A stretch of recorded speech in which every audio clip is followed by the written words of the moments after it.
Namaste viewers, hearty welcome to Biology English. Today let's discuss about been. So in our day-to-day life, we use be forms. Be forms present is, am, are, past was, were, and then be, been, be. Already we have discussed be in the previous class. Today we are going to discuss been. అంటే దీనివల్ల ప్రయోజనం ఏంటి, been వల్ల ఏ ఏ సిచ్యువేషన్లలో use చేయాలి అనే దాని గురించి మనం ఈ క్లాస్ డిస్కషన్ చేస్తున్నాం. So I make you clear how to use this been. And before that, as you all of you know, please share to the rural area students this videos because I'm making them for especially rural discontinued youth and those who are interested to learn spoken English for competitive exams and those who are willing to work in a private sector as teachers. So this material may be useful, these classes will be useful. These are the free online classes, so you need not to go for any coaching centers. Just you can listen all my videos. Within 45 days I am planning to teach this all the grammar topics. So if you are starting to watch my videos from beginning to end, you will have clear idea about the spoken English. So today let's learn about being. A being గురించి being meaning ఏంటంటే ఉండుట. be అనే ఉండుటాని, being అనే ఉండుటాని, కానీ different usages based on the situation we use these words. ఈ been use చేసేటప్పుడు మనం కొన్ని వర్డ్స్ క్లారిటీ తీసుకోవాలి. ఏంటంటే సిన్స్, ఫర్. సిన్స్ అంటే పాయింట్ ఆఫ్ టైం, ఫర్ అంటే period of time. Since 9 o'clock, since 1st March, since Monday, since December, since 1990, since 2020, since I left the school, since the beginning of time. అంటే particular point of టైంలో ఏదైనా work start అయ్యి continue అవుతుంటే అటువంటి సిచ్యువేషన్లలో మనం since అనేది use చేస్తాం. అదే ఫర్ అనుకుంటే పీరియడ్ ఆఫ్ టైం, అంటే పీరియడ్ ఆఫ్ ఇన్ని గంటలు, ఇన్ని రోజులు, ఇన్ని నెలలు అని చెప్పడానికి మనం ఫర్ అనేది యూజ్ చేస్తాం. For 5 minutes, for 2 weeks, for 2 hours, for 10 hours. So for అంటే ఇన్ని గంటలు, ఇన్ని రోజులు. For 2 weeks, for 3 days, for 6 months, for 6 years, for a long time, for ever. So this is called period of time. ఇంత period ఈ పని జరిగింది, జరుగుతుంది, జరుగుతుండేను అని చెప్పడానికి ఫర్ యూజ్ చేస్తాం. సిన్స్ అంటే పర్టికులర్ టైం నుంచి ఇంకా కంటిన్యూ అవుతుంది అని చెప్పడానికి సిన్స్ అనేది యూజ్ చేస్తాం. సో ఈ బీన్ అనేది డిఫరెంట్ వేస్లలో we use. Before we go to discuss about tenses, let us see how we can use. For example, here if you take subject plus modal verb plus or modal verb or helping verb plus being plus something you can use. Subject plus modal verb or helping verb plus being plus something. Is something lo we can write. So what busy or some in the meeting or something what you are doing, that you can write. Not verb but a noun form you have to write here. I'll make it clear with the example. I have been. I have is the helping verb. I have been busy. I have been busy for 2 hours. 2 గంటలు నేను బిజీగా ఉన్నాను. అంటే 2 గంటలు అంటే maybe started, now it is 1 o'clock, maybe 11 o'clock I started, so still it is going on. I have been busy for 2 hours. 2 గంటలు నేను బిజీగా ఉన్నాను. have been busy, have been అంటే ఉన్నాను అని అర్థం. అదే I had been busy for 2 hours yesterday. నిన్న నేను 2 గంటలు బిజీగా ఉంటిని. I had been busy అంటే నిన్న నేను 2 గంటలుగా బిజీగా ఉంటిని, 2 గంటలు బిజీగా ఉంటిని. I will have been busy for 2 hours. 2 గంటలు నేను బిజీగా ఉంటాను, అది ఫ్యూచర్లో. I will have been busy. నేను 2 గంటలుగా బిజీగా ఉంటాను, 2 గంటలు బిజీగా ఉంటాను. Maybe tomorrow or today evening I will have been busy for 2 hours. I would have been busy for 2 hours. నేను 2 గంటలు బిజీగా ఉండి ఉంటాను. వుడ్ హ్యావ్ బీన్ అంటే ఉండి ఉంటాను. ఇట్స్ ఇన్ పాస్ట్ టెన్స్లో చెప్పినప్పుడు వుడ్ హ్యావ్ బీన్ అంటారు. I can have been busy for 2 hours. Ditto I have continued. Same you can take for, or you can write 9 o'clock or since 9 o'clock to 10 o'clock. ఆ విధంగా ఒక period ఇక్కడైతే point of time ఇచ్చినప్పుడు since అని రాయాలి. Period of time 2 hours అన్నప్పుడు point of time use చేస్తున్నాం అనమాట. Since 9 o'clock to 10 o'clock, 9 o'clock to 12 o'clock, ఆ విధంగా సిన్స్ యూజ్ చేస్తే particular time to particular time అని ఇవ్వాలన్నమాట. So I can have been busy అంటే బై బిజీ ఫర్ 2 hours అంటే నేను 2 గంటలు బిజీగా ఉండగలను. I can have been busy for 10 hours, నేను 10 గంటలు బిజీగా ఉండగలను.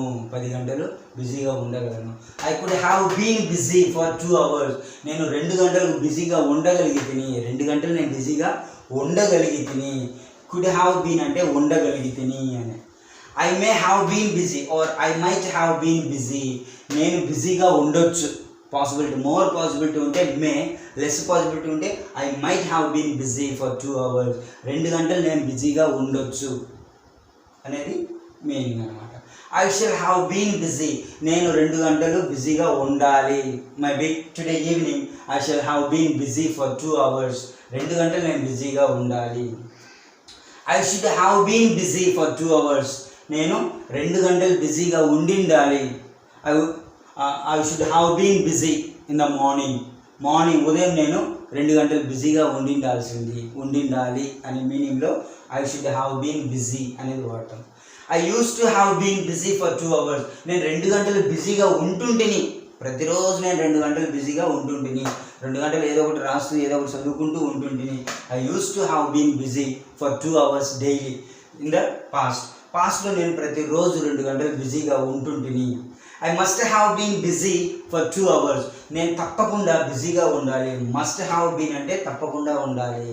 మస్ట్ హ్యావ్ బీన్ బిజీ అంటే తప్పకుండా బిజీగా ఉండాలి 2 గంటలు. I ought to have been busy for 2 hours, నేను 2 గంటలు బిజీగా ఉండాల్సిందే. It's my duty or obligation, నేను బిజీగా ఉండాల్సిందే. ప్రతిరోజు నేను బిజీగా ఉండాల్సిందే. Because it's my duty. I ought to have been busy for 2 hours. I need to have been busy for 2 hours, నేను 2 గంటలు బిజీగా ఉండాల్సిన అవసరం ఉంది. I need to have been అంటే ఉండాల్సిన అవసరం ఉంది. నేను 2 గంటలు బిజీగా ఉండాల్సిన అవసరం ఉంది. రేపు మీరు 3 గంటలు బిజీగా ఉండాల్సిన అవసరం ఉంది గ్రౌండ్లో. You need to have been busy for 4 hours, 4 గంటలు బిజీగా ఉండాల్సిన అవసరం ఉంది. I dare to have been busy for 2 hours, నేను 2 గంటలు బిజీగా ఉండటానికి ధైర్యం ఉంటా. నేను 2 గంటలు బిజీగా ఉండడానికి ధైర్యం చేస్తా. So I dare to have been busy for 2 hours, 2 గంటలు బిజీగా ఉండడానికి నేను ధైర్యం చేస్తా అనేది. ఈ విధంగా మనం మోడల్ వర్బ్, హ్యావ్, హ్యాడ్ ఇవి వచ్చేసి హెల్పింగ్ వర్బ్స్ యూజ్ చేసేసి మనం బీన్ అనేది అంటే ఇంత time, maybe some point of time or for period of time we will be busy, we will be doing something. I will have been in a meeting for 3 hours, 3 గంటలు నేను మీటింగ్లో ఉంటాను. 3 గంటలుగా నేను 3 గంటల టైం నేను మీటింగ్లో ఉంటాను. I have been busy in meeting for 2 hours, 2 గంటలు నేను మీటింగ్లో బిజీగా ఉన్నాను అని చెప్పడానికి ఇది ప్రెజెంట్ పర్ఫెక్ట్లో వస్తుంది. Perfect continuous, but here V4 is missing. But have been, had been, will have been, would have been, can have been, could have been, may or might have been, shall have been, should have been, used to have been, must have been, ought to have been, need to have been, dare to have been అనేది different uses with been. ఇవి చాలా కేర్ఫుల్గా మనం use చేయాలి.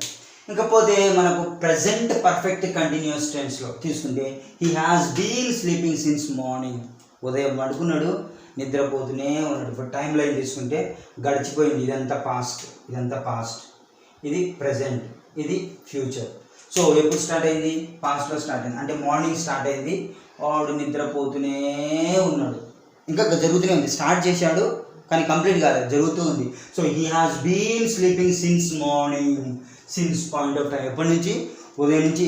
రాత్రి పడుకున్నాడు, పొద్దున్నే లేచిండు, tiffin చేసిండు, మళ్ళీ పడుకున్నాడు, నిద్రపోతూనే ఉన్నాడు, ఇంకా లేలేదు. He has been sleeping since morning, ఉదయం నుంచి నిద్రపోతూనే ఇప్పుడు స్టార్ట్ అయింది, మార్నింగ్ స్టార్ట్ అయింది, అది జరుగుతూనే ఉంది ఇప్పుడు ప్రెజెంట్లో. దట్ వన్ సిచ్యువేషన్ మనము ప్రెజెంట్ పర్ఫెక్ట్ కంటిన్యూస్.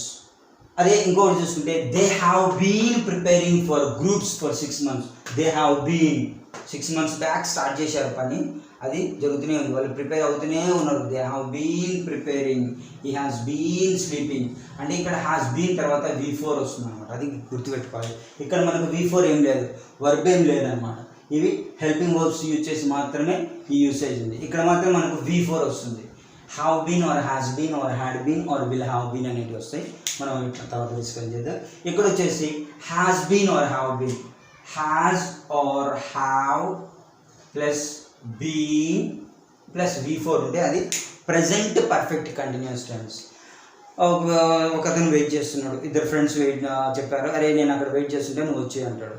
ఆ మార్నింగ్ స్టార్ట్ చేశాడు, 8 o'clock కూర్చున్నాడు, 8 అయిపోయింది, 9 అయిపోయింది, 10 అయిపోయింది, ఇప్పుడు 1 o'clock ఇప్పుడు వచ్చాడు అనమాట. అట్టని ఒకటి చెప్తాడు, I have been waiting for you since 8 o'clock. 8 గంటల నుంచి నీ కోసం వెయిట్ చేస్తూనే ఉన్నాను, నువ్వు ఇప్పుడు వచ్చినావు అనుకోటి వెళ్ళిపో. So I have been waiting for you since 8 o'clock. 8 గంటల నుంచి వెయిట్ చేస్తూనే ఉన్నాను. He has been sleeping since morning. ఉదయం నుంచి నిద్రపోతూనే ఉన్నాడు. అంటే పలానా టైం పలానా వర్క్ స్టార్ట్ అయింది, అది స్టిల్ కంటిన్యూ జరుగుతూనే ఉంది అని చెప్పడానికి మనం ప్రజెంట్ పర్ఫెక్ట్ కంటిన్యూస్ అంటాం అనమాట. ఆ యూసేజ్లో ఇది. They have been preparing for groups for 6 months. ఎప్పుడు 6 నెలల క్రితం వర్క్ స్టార్ట్ అయింది, ఏది ప్రిపరేషన్ స్టార్ట్ అయింది, ఏది గ్రూప్ ఎగ్జామ్కు 6 నెలల ముందు స్టార్ట్ అయింది, అది జరుగుతూనే ఉంది. So they have been preparing for groups for 6 months. 6 నెలలుగా వాళ్ళు గ్రూప్ ఎగ్జామ్కు ప్రిపేర్ అవుతూనే ఉన్నారు. So has or have plus been plus V4 వస్తే దాన్ని ప్రజెంట్ పర్ఫెక్ట్ కంటిన్యూస్ టెన్స్ అంటాం. ఇంకొక ఎగ్జాంపుల్ తీసుకున్నాం. Gandhi had been fighting for freedom before we got independence. మనకి ఇండిపెండెన్స్ ఎప్పుడు వచ్చింది? We got freedom in 1947. Okay, before that. So ఇక్కడ start అయింది యాక్టివిటీ, ఇక్కడ స్టార్ట్ అయింది. పాస్ట్ పర్ఫెక్ట్ కంటిన్యూస్ అంటే Gandhi had been fighting. Had plus been plus V4 అంటే past perfect continuous tense. Gandhi had been fighting for freedom before we got independence. మనకి independence రాకముందు Gandhi fight చేస్తూనే ఉన్నాడు. అంటే ఎప్పుడో స్టార్ట్ చేశాడు, అది స్టార్ట్ చేసి ఇక్కడ మనకు ఇండిపెండెన్స్ వచ్చింది 1947లో, అప్పుడు స్టాప్ అయిపోయింది అనమాట. So he had started somewhere long back and continued up to we got a independence. Next, I had been teaching in private school before 2020. 2020 కంటే ముందు నేను ఏం చేస్తూ ఉన్నా? I had been teaching in private school. So ఎప్పుడో నేను 2010 start చేసిన, ఆ 2020 వరకు నేను ప్రైవేట్ స్కూల్లో టీచింగ్ చేస్తూనే ఉన్నా. 2020లో కంప్లీట్ అయిపోయింది. So I had been teaching, had been plus V4 అంటే అది పాస్ట్ పర్ఫెక్ట్ కంటిన్యూస్ టెన్స్ అనమాట. Next, we shall have been writing exams after lockdown. Lockdown అయిపోయిన తర్వాత, అంటే లాక్డౌన్ ఎప్పుడు అయిపోతుంది? మేబీ మే ఎండ్కి అయిపోతుంది.